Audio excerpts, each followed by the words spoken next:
Hey everybody, it's me again, and I gotta say I'm kind of getting used to this. I like having a platform. I like being able to share my voice. I haven't been teaching as much lately, so getting back into the swing of offering all of this experience that I have had in the last 9 months just in Denver, really, where I've been super dedicated and focused to the practice.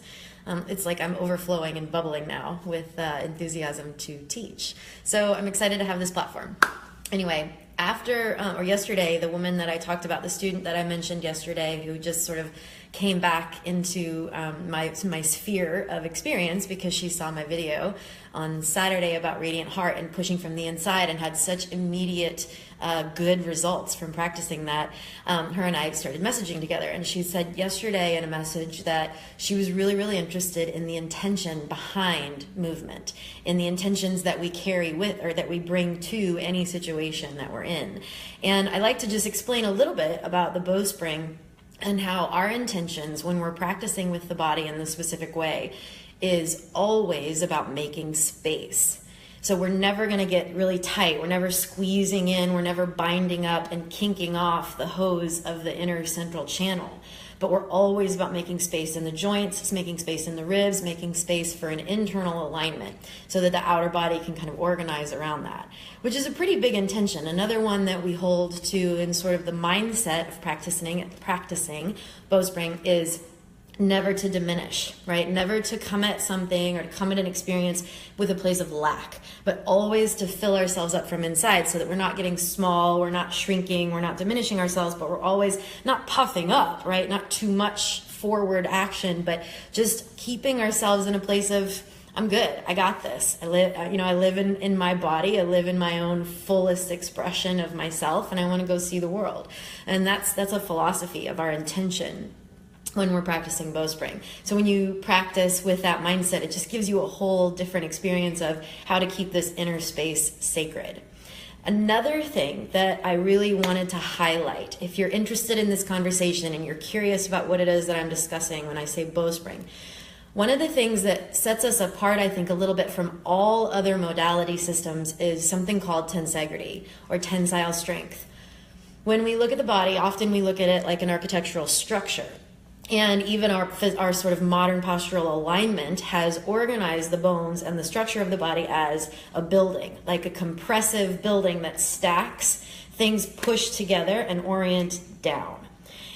And that's an okay way of looking at the body, but there's a next step that we take it, where it's not that we're orienting down and compressing, but we're actually looking to create the opposite of compression, which is tension. Where compression is pushing things together, tension is pulling things apart. So this idea of tensegrity is pulling the bones apart and creating what is actually an incredible lightness and suspension in the body as you get used to that shifting, that reorganization of what you're expecting when you go in to work with the body. And I tell people this often, that when they come into the experience of bowspring the first couple of times, and I don't think that anyone should ever just try it once or twice because it is such a different experience in the body. So I highly encourage people, please try it more than once, or just try it at all and then see if you can give it a chance to really work into your mind so that it can work into your body.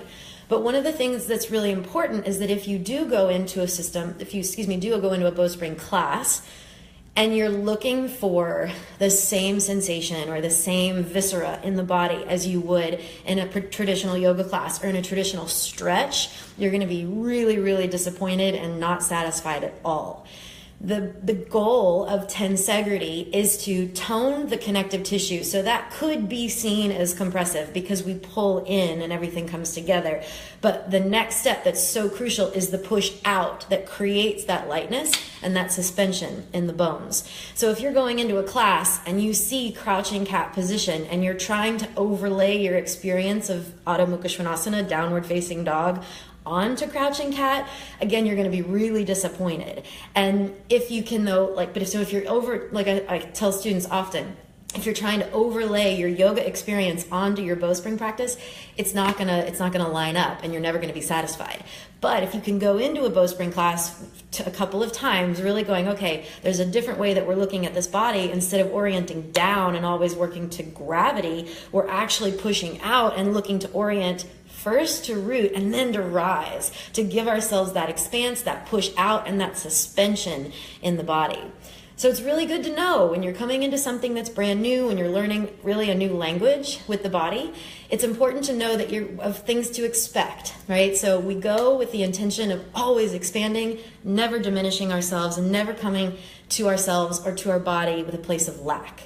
And then really looking at the physical structure differently. Instead of orienting down, pushing out from the inside, looking for that suspension in tension, a tensegrity, a tensile strength in the body that I'm experiencing and so many students and other teachers are experiencing as well, as we learn how to activate the connective tissue, that whole fascial network, and pull our bones apart. We're becoming lighter, more free, more agile, and more radiant, I think. And I know it because I feel it and I see it in people around me. So there's some information. I hope it helps you. Every time I hit the finish button, I always have more to talk about. So I'm sure I'll be back in the next couple of days. But I super appreciate you guys, and I hope these were helpful. Take care. Talk to you soon. Bye.